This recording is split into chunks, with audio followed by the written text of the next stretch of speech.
Hello, hello, hello. So, I welcome everyone here today. Today is going to be a great topic of discussion. I do believe this topic is a needed conversation, and I hope you guys have a lots of questions. We have a great audience. A great panel that is informative in regards to knowing the history of voting, knowing what we're voting for, the branches of the government, and all of the good stuff that they don't really tell us about.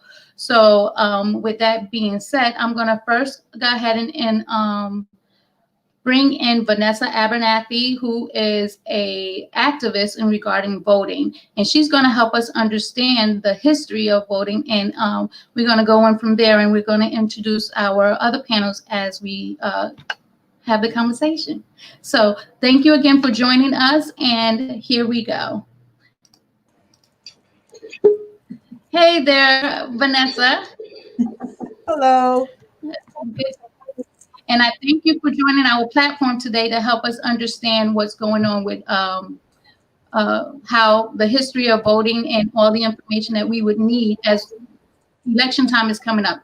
So as we speaking, I'm going to go ahead and introduce Quincy as well, okay? Hold on. Sure. Hey, Quincy.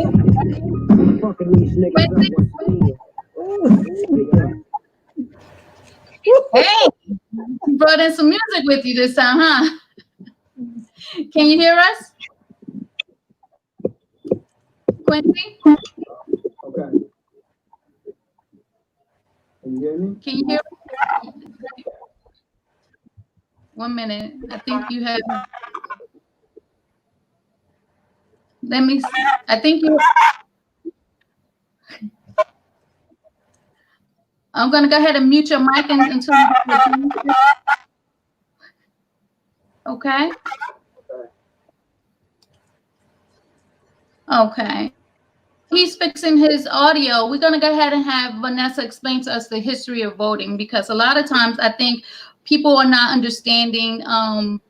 A lot of people want to not vote or hold back from voting because of, they want to hold back because of they're not getting what they want. So therefore, we're going to go ahead and talk about the history of why we need to vote before we even go into the concept of understanding what voting is for us now. So can you kind of give us a update or understanding of voting? Sure. Now, Casey, we are living in an historic period, and I think everybody knows that. 2020 is the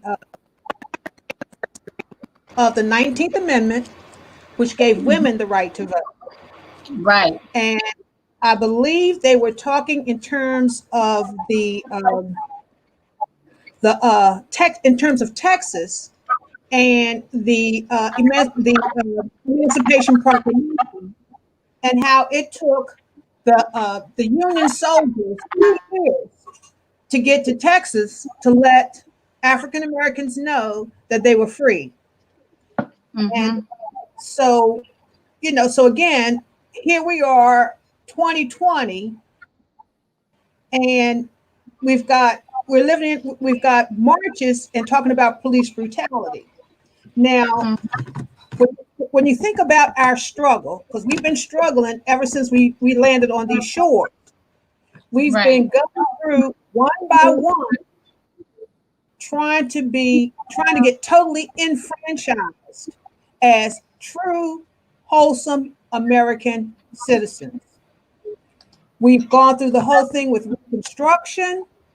We had African Americans that were elected to the Congress, the U.S. Congress during Reconstruction.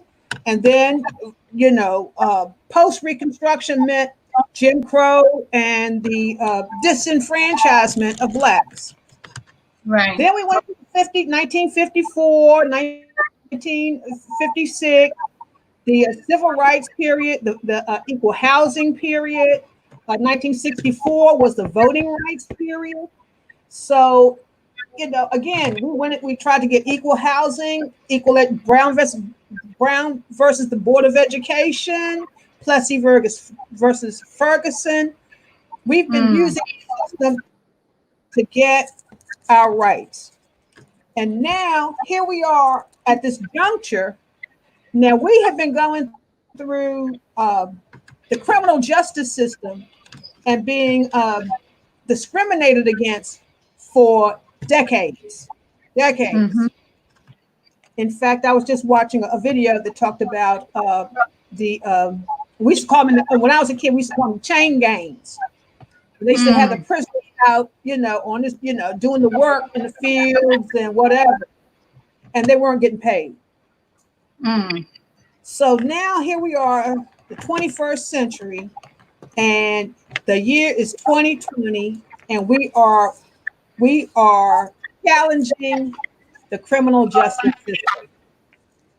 And so we are walking in the footsteps of our ancestors, because that's what we have been doing ever since we've walked on these shores.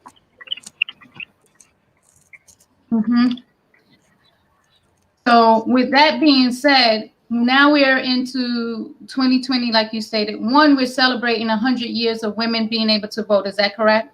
That's correct. And then, as I mentioned before, we're talking about Emancipation Proclamation at the same time.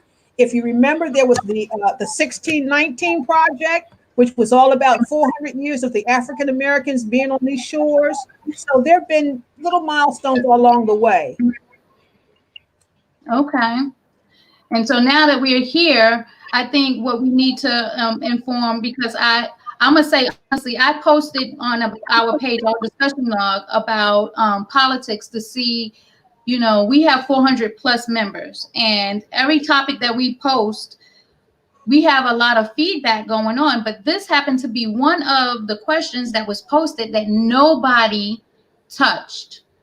And I wasn't sure if it was because the members of the page were already informed, or they were fearful of identifying something that other people would not agree with. So with that being said, I do know that it's a sacred thing of who you vote for, but I do think that a lot of people don't know what they're voting for. They associate their votes with a party, which is like Democrat or Republican. And because of that, that has caused a lot of people to be uncertain of who they want to vote for, because a lot of people are not for both parties. So how do we explain to people not how to vote, but understanding what they vote consists of? Okay, so there are 2 elections every year. Okay, in those 2 elections will comprise. Is that feedback from my phone? You getting feedback? Yeah. Okay. Yeah. All right. So you have your national elections, which is what we're working on now. You have state elections, and you also have local elections. 3 levels of government. All right, you got it? Now, you have a primary. The primary, there's only 2 primaries, one for the Democrats and one for the Republicans. Now, there are some third parties in there, and those third parties also have their own conventions and their own way of identifying their candidates. But for our purposes, it's just the Democrats who have primary elections and the Republicans. So as long as you fit the criteria to run for a specific office, you can do so. For instance, I think you have to be 35 years old to run for president. Oh, wow. Okay. Yeah, I believe you have to be 35 years old to run for president. And that's and you have to be an American citizen. In other words, you have to be a born American citizen.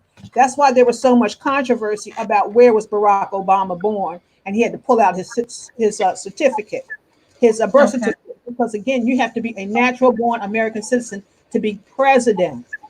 The primaries is where you get your where people determine who is going to be the candidate for the general election. So when we look at your ballot, there's still some states that are going through primary elections.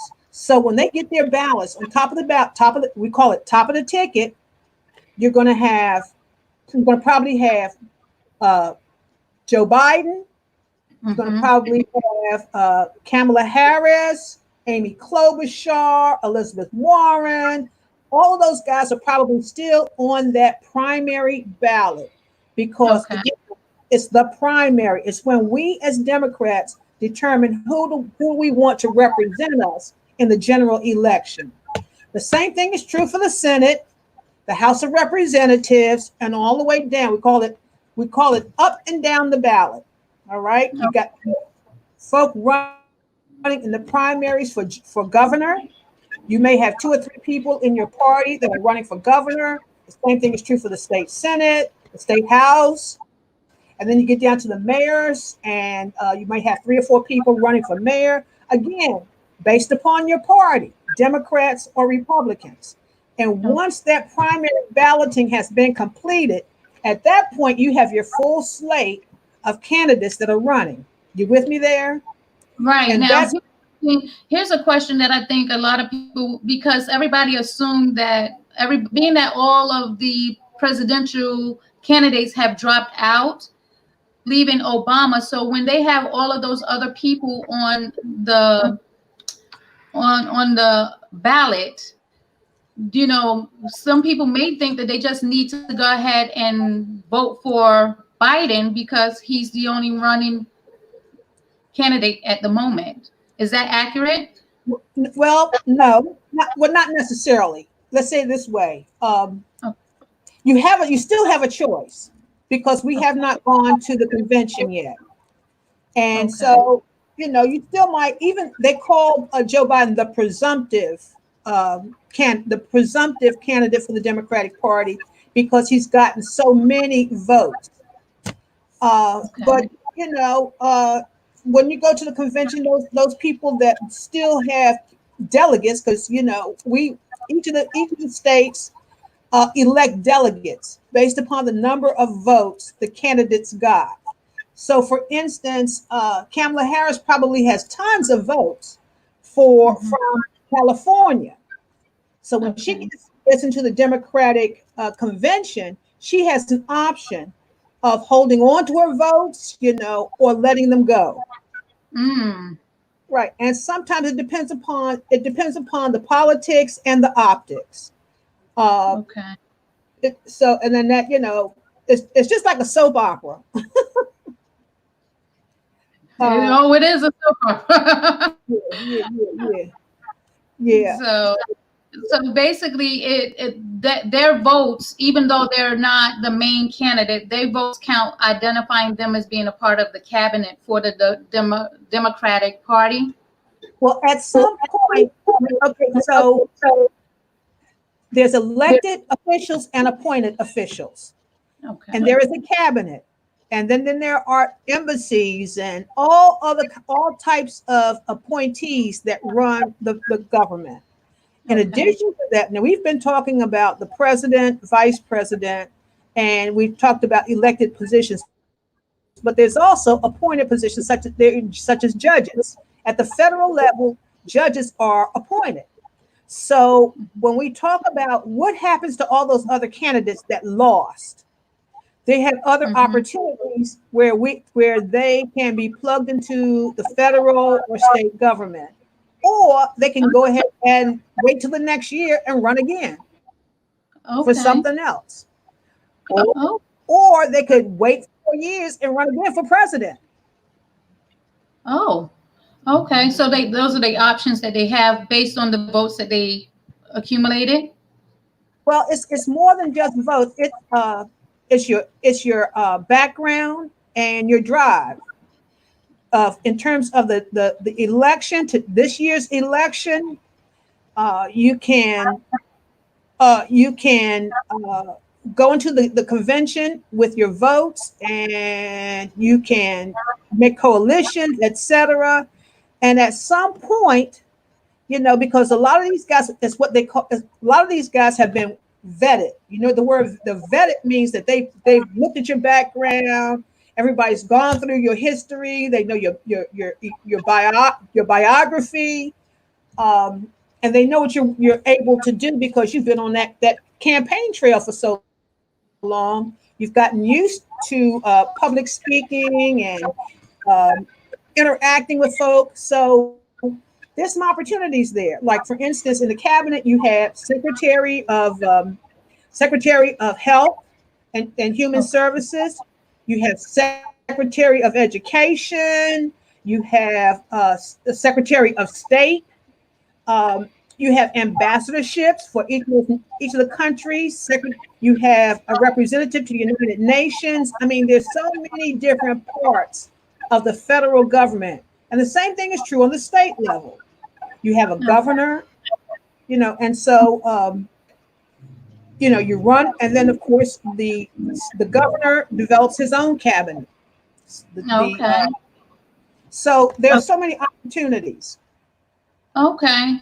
So one thing everybody knows about is the presidential election. This year, I think there's 122 seats, the House and the Senate, if I'm not mistaken.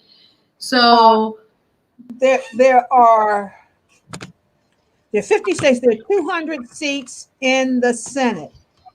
Each state has 2 seats. And I believe there are 235 in the House, because I believe that both chambers together give you 435. Okay. But how many are open that we need to kind of be aware of now?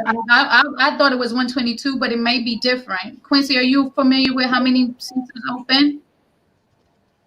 Can you repeat the question?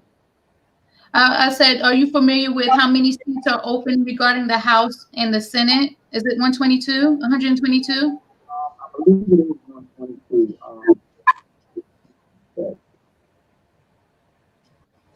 Because people are unaware of or unfamiliar with is how the House and the Senate plays a major part in the changes that they're seeking. I believe with all the protests and everything that's going on, I want to go back to when Obama was president. A lot of people felt like he failed, the people, because he came into the office with so many promises, somewhat like all politicians. And he came in and he got what was it? Passed, but he passed because in the midst of his election, or in the midst of his candidacy or his presidency, the House switched from being Democrat to Republican. And a lot of people don't understand what goes on behind the scenes. So therefore it looks like he failed, but honestly, it's like, if we don't vote properly with the House and the Senate, we have a president that is a Democrat, but the House and the Senate may be Republican, and whatever he brings to the table, they can veto it, where it's basically swept under the table or actually put in the garbage completely. Is that accurate? Very accurate. Okay. Yeah, I think you probably might be too loud, Quincy, or let me see. I think we can hear you now.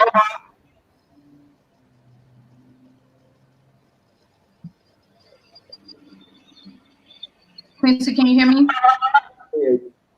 Not too loud? Yes. If you have your Facebook page on, I think you might have to close that down if you do, because you can't. I think it makes it echo. But is that accurate a little bit to your knowledge? Is that how it actually works?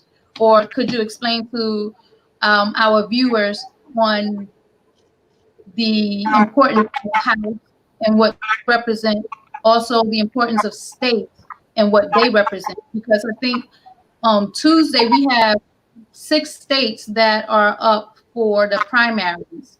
which not only consists of the president, but it also consists of House seats and Senate seats, if I'm correct. Right now, so let me correct myself. There are 435 seats in the House and 100 seats in the Senate. So that's 535 in total. All right. Now, all right. Now, but we don't vote for all of them at one time. Right. And I believe the Senate is broken down, and I have to check that, but I believe it's broken down into thirds in terms of the Senate and probably the House. Let me just check on that for you. But Okay. all right. So, for instance, I'm in North Carolina, and Tom Cruise is up for re-election. So, but I don't believe that I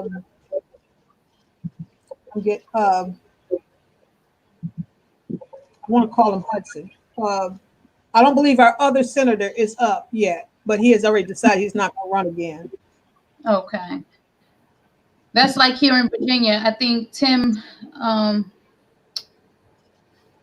what is his name? No, Tim Virginia. McCain. Right. He's not, his seat is not up for election, but there is a seat here in, like you stated, each state have two. So our other seat is up for election Tuesday. And I think a lot of people don't know who's running. They don't know, and you know, a lot of times people just go, I'm a Democrat, so I'm gonna vote Democrat. And it might work for some, but if you're going in wanting something out of the election for your personal self or for your community, I think what we need to start doing is looking into seeing what each candidate offers us.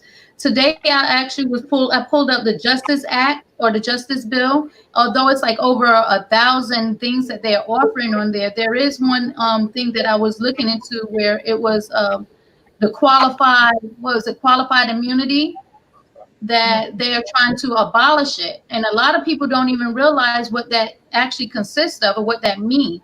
And qualified immunity is when a police officer causes harm on someone, they automatically get immunity from going to jail or being prosecuted. We was getting mad as the people, always not understanding why when it's obvious what a police officer has done, you know, because nowadays we're recording everything. So we're recording things and we're like, the proof is right there. Everybody marching, everybody arguing, and everybody's upset. But there's a law that took place that identifies that police officers automatically get immunity for their actions. And now they're trying to eliminate that and abolish that. But there's some candidates that is for qualified immunity and some that are against. And if you're going straight down, you don't know if they for or against because you don't read into what that candidate is offering or what they follow. You know, and that part right there is the scary part because I'm not saying vote Democrat or vote Republican. I'm just saying that we honestly, as a people, need to start reading up and finding out more information about candidates that are asking to be nominated or, you know, for us to vote them in to represent us if they're not representing something that we truly need. We're not going to get 100% everything that we're seeking in one candidate, but we need to identify what is our deal breakers. What is it that we truly want to speak on? And I think we spoke on this last night, right, Vanessa? That's something that you were speaking on as far as education, health. Those are the things that we need to look into and see what it is about the candidates that we want to, you know, represent us. All right. So as I was mentioning, there's an election every year. Okay, and there are 3 levels of government: your local, your state, and your national. Now, we're always involved in this learning process. Who handles what? For instance, the police department. You might have a municipal police department that's your local police. You might have county police. You might have state police. And then, of course, you got federal police. Well, Right. your first line is going to probably be your locals, whether it's your municipal police department. If you live in a big city, you got a municipal police department. Okay. If you live in a small town like I do, well, we're incorporated, so we have our own police department.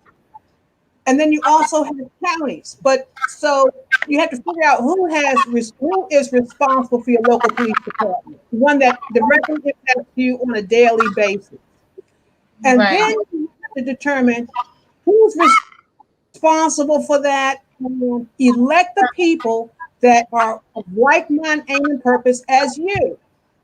Mm. Now, if you have a county commissioners and they're responsible for your county police department, and you got 10 people on that county commission, 9 times out of 10, they represent 10 different parts of that county. You with me there?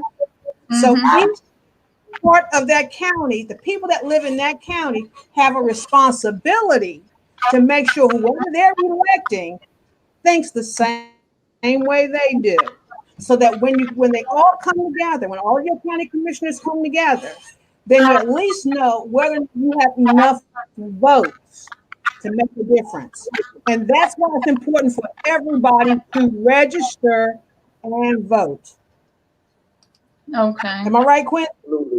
Absolutely. Yeah, and that's the importance of voting in the local level, because that wouldn't have been that wouldn't have been possible for that governor to implement that qualified immunity on the national level. So, Okay. 1 minute. Quincy, I'm sorry. I think either your microphone is too close because it's muffled. I'm sorry to interrupt you because I definitely know what you're speaking on, but I want to make sure that everybody hears what you're speaking on. Is there a volume part on it? Maybe you can turn it down a little bit. that better? Let me hear. You got to speak a little bit more than that. That better? Is that better? It's a little bit better. Yeah. You can go ahead. In reference to like the community, and because that's the issue with a lot of the police from the top, from a lot of the injustices that going on qualified immunity. That's why it's important for your local elections when you have people like the mayors, the governors, because you know your laws are based also on a state by state basis, and everybody doesn't implement those type of qualified immunity laws. That's been protected to the top for so long. So it's vital to have your local officials that's going to protect your best interests so that you can get those type of laws changed as well. Okay. I don't think we was able to, I think it was still a little muffled. I'm sorry. Well, that's all right. Casey, I'm going to count on you guys to fine tune the technical part of it. Okay. All right. Because this is a dialogue. And we got a dialogue. Right. All right. I think everybody has something very interesting to say that is needed to be said and heard at the same time. So I apologize for anyone who's listening. We're trying to make sure that the audio is correct. And once we get that right, we'll definitely get back to, because I know Quincy was speaking on the qualified immunity. Mm-hmm. Right. And so in talking about that, you mentioned that you had already done the research on that particular topic. Well, just think if everybody had one topic that they were really passionate about, then they need to do the research on that. And when they look at the candidates, they need to figure out how those candidates feel about that particular issue. For instance, daycare. If you work every day and you have children and you got some kids at home and then the kids come home from school and there's nobody there, or you got babies that need to go somewhere, then whenever you look at a candidate, you need to figure out whether or not that candidate is talking about quality daycare and funding for daycare. And that's why the census is important, because Right. again, federal monies come to us from the federal government based upon our numbers, our demographics. And so making sure that you have someone that will represent you at the local, state, and national level that are concerned about daycare is important. Now, how do you find that? Again, we have a primary. Every year there's a primary, okay? And that's when people come out and you have 4 or 5 people that are running for commissioners, the mayor, the state legislature, the federal House of Representatives. Everybody should have a position about daycare. Everybody should have a position about education. Everybody should have a position about health care, because each one of those levels impact upon your life and legislation. How much money comes back down to the community? Are you with me there? So Definitely. now there are different, depending upon where you are, there are advocacy organizations that will do the research for you. And you just need to find out who those advocacy organizations are. There's probably a daycare association in your area. There's probably a League of Women Voters somewhere, and they put out voters guides. Or, it might be on television, or it might be in the newspaper, that somebody's putting out information on that particular topic that you're interested in. And then you should be able to make your decision of who to vote for in the primaries and the general election based upon those positions. Okay. And that right there is very important. I think a lot of people feel like they've been burned with electing people, so electing anybody to office, so they feel like now they vote don't really count. So a lot of people withhold voting because they feel like when they vote, of course, the person that they voted for, or the way that society makes it appear, such as what happened in our last presidential election, it made it appear as if the president elected pretty much cheated. How do we respond to those who want to hold their votes because they don't feel like they vote count? Well, again, you have a full ballot, and I can't emphasize enough all the different people. We even talked about referendums. There are issues on the ballot in addition to just candidates. But whenever we find a candidate or an elected official that we don't like, or is not doing what we want them to do, we vote them out. And that's what happened with George H.W. Bush, who was a Republican, and Jimmy Carter, who was a Democrat. They only served 1 term as president.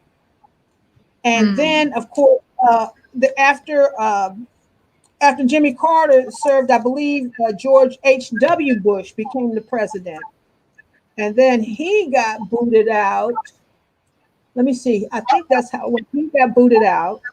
Clinton came into office, I think. Clinton came in and served 2 terms. Okay. And then George W. Bush came in. And I believe he also served 2 terms. By that time, we're sick of him, so that's how we got Barack Obama. But, we got. Definitely. So they basically George W. Bush. We were in the middle of Iraq. We were sending our kids. We were sending them to Iraq, and we were in Afghanistan. And we were doing awe and shock, and folk got tired after so many years of fighting, right? And they were ready for to come back home. So basically, those that when they have a major issue, they voices are heard when it's a loud voice. Basically, a majority of the people are heard. So when people state that they vote don't count, it's basically the majority. You're not going to win every election because there are people who have different views on what they're seeking. But I personally think that people who feel like they vote don't count, then humor everyone else and vote anyway, because our ancestors have honestly died for us to vote. And the problem is us as people of color, we don't understand it to the full capacity to vote where we feel like it means something. Sometimes we're just voting because that's what we're told to do. At the age of 18, we are to go down, make sure we register to vote and vote. It's not being taught in school on understanding voting. It's not teach because a lot of times the parents just follow suit because that's what was given to them. You got to vote when you turn 18. You got to go to selective services and sign up for, it's like a milestone. So therefore, those milestones are not really educating us on what and why we're voting. A lot of times, especially people of my age bracket, I was guilty of it maybe a couple of years ago where I was only voting for the president. And the president is not, to me, after doing a lot of research, the president honestly only controls the military. He's not really controlling the bills and all of the things that we are seeking, because that's where our House and our Senate seats come into play. And that's going back to the conversation that we was having in regards to, when Obama couldn't get things done was because they switched the Senate seat. Was it the Senate or the House? Because I think it was Paul Ryan and then Nancy Pelosi. Right. That was the House. That was the House. And then the same thing happened with the Senate. But so each level of government has its own responsibility. The Congress legislates. It allocates money and it legislates. Okay, makes up the laws. The president is the executive. He executes the laws. He implements the laws. The judges, the judicial system interprets the laws. So that's why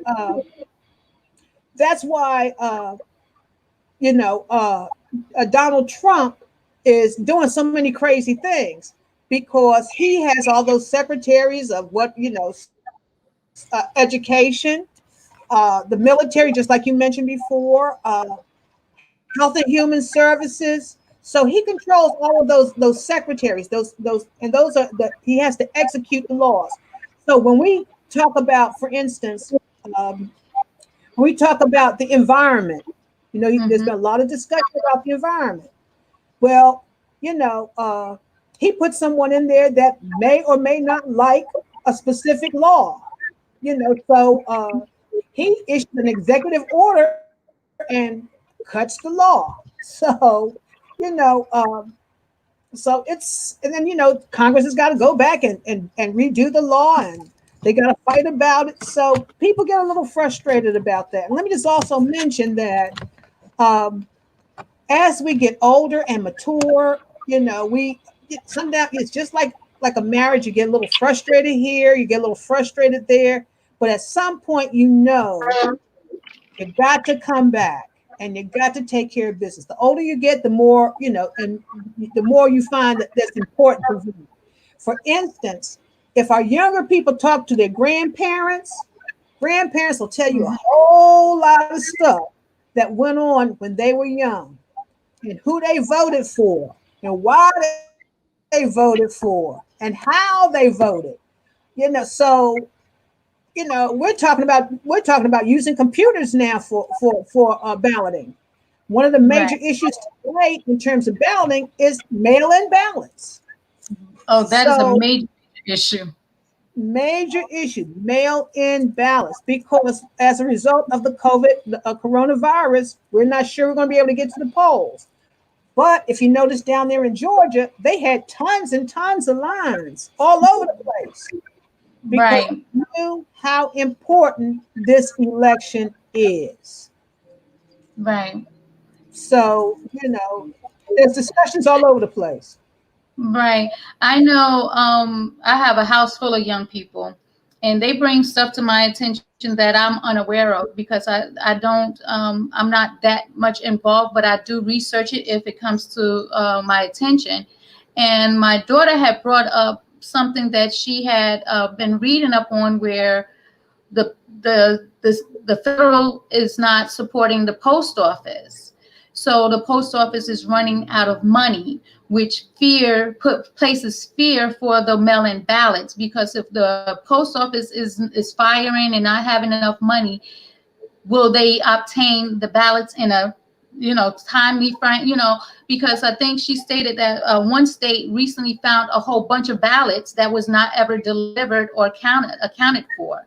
So that's the fear that a lot of people have, is that with the government not supporting the what is it, the postal service, how are we going to use the postal service to supply our ballots on time? Well, the good news is that there are 3 different ways you can vote. You can do absentee ballot, which is that where you mail it into the post office. You can also do early voting. In some jurisdictions, you got 5 or 6 days, maybe 2 weeks before the actual election, where you can go to a polling place and vote. Or you can actually wait till the day of the election and go and stand in line. Third, so you have some choices here. Okay. So for the members out there who are limited or fearful of mail-in ballots, make sure in your state and see what choices that you have prior to the date of election. I do know, like I stated before, I think that there are 6 states, including Virginia, New York, North Carolina, South Carolina, I want to say Georgia, and there's another state, if I'm not mistaken. I may be wrong, but I do know that those are some of the states that have an election on Tuesday. And that's why I felt that this conversation was needed to be had, because not only are we picking for the presidential, we are picking for those other seats. Now, one thing I definitely wanted to make sure that we spoke on was Mitch McConnell. And I don't know if everyone is familiar with who Mitch McConnell is, but right now he is the head of the House. Is that correct? He's the head of the Senate. He's right. Okay, and he's been in that seat for like 34 years. Oh, I'm not sure how many years, but I know he's been there a long time. Let me just say, in terms of a tenure, U.S. senators serve for 6 years, members of the House serve for 2 years, and the president serves for 4 years. So it's very easy to rack up time. Right. And because he's been in that seat for so long, and he represents the state of Kentucky, so that's why all of my Kentucky family and friends that are watching, you guys have a very important job, because I'm not mistaken, it's been like 32 or 34 years, which means that he was in office with Bush, both Bushes, I believe. He was also in office with Clinton and Obama. Now, if he is the head of the Senate, which means that he has an authority figure in the White House. He has identified in multiple times that he really don't agree with a lot of things for people of color. I'm gonna just say like that. And with him identifying that and the things that's taking place now, especially in the state of Kentucky, that's where the Breonna Taylor incident took place, in which I do believe one of the officers have been fired, but we're still seeking justice for her death. And it's about time that he needs to be replaced. And if they're not familiar with what he does, I think that that's the information that we also need to advise, because his seat is a very important seat. And if we can get someone in there that can look at the views of all people, not just people of color, but all people, that would be beneficial for the state, because that seat in Senate is up, you know, and a lot of times people stay in those seats for so long is because we don't vote in those elections. And there's another reason, right? Well, sometimes those of us who have been long-time voters, we will leave people in those seats because the longer you're in that seat, the more seniority you get, and the more seniority that you get, the more you can affect change. Or I think they used to have the they used to call, I think the term is pork barreling, where you can bring money into your district as a result of you being in a senior position, or having representatives in all these different parts of the government. So folk in Kentucky might want to keep him there because he brings home the bacon. So now let's assume that the folk in Kentucky vote Mitch McConnell out. Mm-hmm. They put in a new senator. Mm-hmm. That senator becomes the junior senator from that state. Mitch McConnell's his seniority does not follow him, does not follow for the next person. That person is at the bottom of the totem pole when it comes to seniority in terms of the Senate. Now, he may still get some good assignments, like he may be still assigned to, the Agricultural Committee or Transportation Committee, but he's going to be a junior senator on that committee. Okay. All right. And then that person coming in is not going to know. They do orientation, but they might not know where all the nooks and crannies are. How do you legislate? How do you lobby? There's a lot of education that goes on with becoming an elected official, whether it's at the local level, the state level, or at the national level. A lot of education goes on. Okay. So if he was to lose his seat, who would be up for the head of the Senate, or head of? Would that be like? Would it be like Maxine Waters, because she's also been in office for a very long time as well? Well, Maxine Waters is a Democrat on the House side, and then McConnell is on the Senate side. So who is in charge is depending upon what party has the majority in that particular house. Okay, so for the Senate at this moment, the Republicans are the majority, and that's why Mitch is the majority leader in the Senate. Okay. Schumer is the minority leader in the Senate. So now I'm a Democrat. I'm gonna say straight up, I'm a stone cold Democrat. Been a Democrat all of my life, and we want to flip the Senate to Democrat majority. And at that point, Chuck Schumer, because of his seniority, will become the majority leader in the Senate. Now, let's say that, let's say in the House, Nancy Pelosi is the majority, is the Speaker of the House. That's what they call it, the Speaker of the House. And so as long as the Democrats are in power, that person is the Speaker of the House. Now, what will happen is that they usually caucus. They usually have meetings to determine who's going to be the head.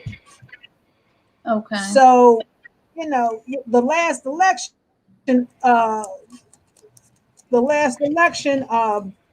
Nancy Pelosi had a hard time holding on to her seat.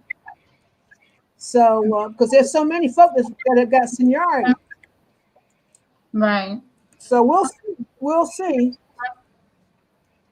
We'll see. Well, that's a very good way. I mean, if we can flip it, then that means if we was to obtain a Democratic president, would a lot of the things that the Democratic president speak of during his election processing, do you think that will help pass some of the bills that they put into place, or would that president still have a struggle because the Senate is full of both Democrat and Republicans? Well, that's one of the reasons why Joe Biden is the presumptive nominee for the Democratic Party, because he's already been he spent a lot of time in the Senate. He is from the state of Delaware, so he's East Coast man. He's been the vice president with Barack Obama, so he knows how to run the executive branch. He knows how to lobby. He knows how to develop and form coalitions, and he's got great support. As long as the Democrats hold on to the House, he's got great support in the House to get things done. Okay. Now, like I said, it usually takes a while for these guys to really get their feet wet and understand how to make things work. And that's why, and that's one of the reasons why Donald Trump wants a second term, because he's finally figured everything out. And Did now. affect more change. Yes, he wants to affect more change. But you know what? I always wonder, with Trump coming into office, I mean, you stated earlier that it takes a lot for people to, get to that seat. He came from nowhere related to politics. He's like a plumber applying for a surgeon's job, and he was given the top surgeon position, not knowing how to cut open or repair anything. And I don't want to say that it was a disaster, but it has caused a lot of friction within not only the people, but also in office, because he seemed to keep electing people and firing people, which makes it very confusing for my age bracket, and also the younger generation, where, just as soon as they are aware of what the positions hold, the person is fired, and they are being fired for frivolous reasons, which makes it appear like he has control over something. Well, he's a businessman. He came from a business background, and that's what people in business do. If you're not, if you don't do it the way we want you to do it, you're fired. And so when you're dealing with the executive branch, those are his people. It's not like, they were elected. They were appointed by the president to implement, the laws of the land. So, now unlike most of the other guys, for instance, George Bush had been a governor before. So he knew about how to work with a bicameral, they call it a bicameral system, a House and a Senate, 2 houses.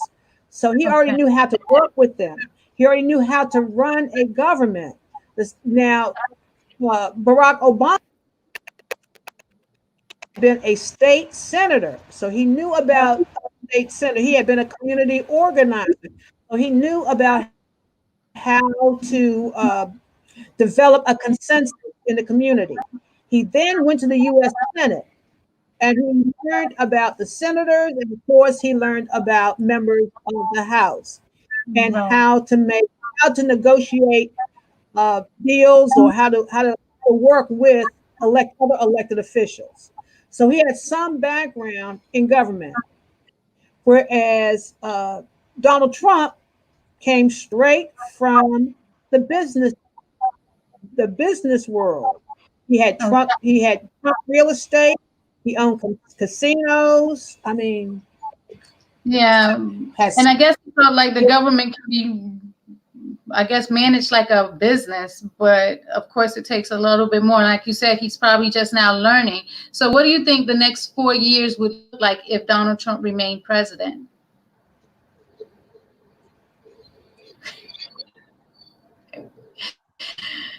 There's more to governing than the president. That's why it's important for us to look at every single person, every single position that is on the ballot, because Okay. some of those parts are some of those people affect our lives on a day-to-day basis. And Right. we can look at the top of the ticket, but if your mayor of your town is not getting your trash picked up, they're not making sure the streets are clean. They are not making sure that the water department is working. You have a disaster like a hurricane or something, and they're not helping with, emergency evacuations, etc. Mm-hmm. Those are things that are done at the local level. Now, when it gets really bad, that's when FEMA comes in, and everybody knows what FEMA is. That's a federal organization. But before Right. it's there, FEMA will come out in a bad emergency, but there's usually the local and the state people that are there, the first ones on the ground. Okay. And that's why it's important to know who your local people are and to make sure that you're voting for them. Now that's like true. Mm-hmm. There's an election every year, 2 elections every year. Right. And there's open seats now. I have a friend of mine, Kevin Rucker, who's running for his district, assemblyman for his district. And those are like, I guess there's what's the word, where order of commands, because you can't just go straight to the federal. You have to go through your district to your, the local, the Senate, the state, and work your way up if you have any complaints, as far as what is going on in your area. The districts is like, I don't want to say it's, what is it, gerrymandering or the redlining or what have you. But we were speaking of that earlier when we was identifying the census.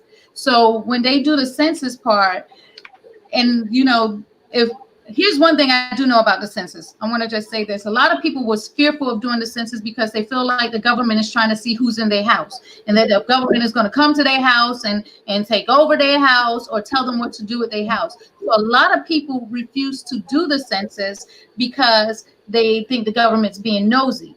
What they don't know is that the census identify the amount of money the government put towards that area, because they have they have a large bank and they want to give out allowances, and they give out the allowances based on the amount of people living in those states. Living in, those areas. So when it comes down to the smaller versions of the elections, how would you inform people to the levels, because I know we spoke on it multiple times as far as research and find out who's running, who speaks on your behalf. Not everything is going to be covered. There's not going to be one person capable of covering everything that you want to, implement in the government. But you need to go, I hate saying the lesser of the evils, but a lot of people is looking at the elections in that manner, the lesser of the evils. But there's different levels of elections that a lot of people and all the people that are watching need to know, that when you go to vote, pay attention to who it is that you're voting for, or even look up before you go vote so you can see what those people are representing to represent you. It don't always have to be Democrat, and it don't always have to be Republican. I had a question asked of me one time is, how come we can't have a mixture? Why do we feel like we are bound to vote one way or the other? If we find someone that is good in the Republican Party, we can vote for them. We don't have to stay true to what they identify us as. They only do that for their own purposes. Right. But is it possible that we can have a unity where we could say we got a Democratic president but a Republican vice president? Right. And when you're voting, they call that splitting your ticket. In other words, you can vote for whoever you in the general election. Now, the primaries are only about the two. There could be somebody with the Libertarian, the Green Party, the Communist Party, everybody, in addition to the Democrats and the Republicans. So if you found that there's a Republican on that ticket that you like and you want to split your ballot, you can do it. But you can. Has that ever been done? Of course, I've done it. Well, not split the vote. Yeah. It hasn't ever been done where we had a Republican or Democrat president in the opposite position No. as a vice president. Not that. No, not in the vice president. You know, the president, the nominee for president usually select their vice president. Okay. So that's together. But let's say, for instance, you like the Democrat, but the Republican congressman in your area brings home the bacon, and he's very personable, and he takes care of you, and you can call his office, and they give you great service, and you decide, well, I like that congressman, even though he's a Republican, I'm going to vote for him. Okay. That's your ticket. But now you may say everybody else gonna be Democrats, but I may like this one Republican. Same thing is true of Republicans. They might, and this is what we're hoping is going to happen. They are going to like whatever they want in the Republican ticket. That's fine. But when it comes to the top of the ticket for the president, vote Democratic. Vote Joe. Vote for Joe. And even if y'all want to view it as the what is it, the lesser of the evils, by any means, however you want to see it. But if you really truly want to know what's going on in your city, your state, now those are the ones that you really have to make sure that you vote in, regarding yourself. So as we come into an end, I want to one more thing in which I'm noticing on both parties, both sides, that they are saying how important the Black votes are. And I never realized that our votes is so important, and with that being said, and all the protesting that's going on, I do believe the younger generation is going to vote more than they did in the last elections, because they make a difference, hopefully. But right before we leave, can we, I guess, elaborate a little bit more on why Black votes matter? Because if we don't vote, we don't count, and if we don't count, then they are not required to do anything for us. So when we vote, we expect something in return. Okay. Say it that way. And that we were just talking about. We were just talking about the justice system, and we were just talking about the immunity issue.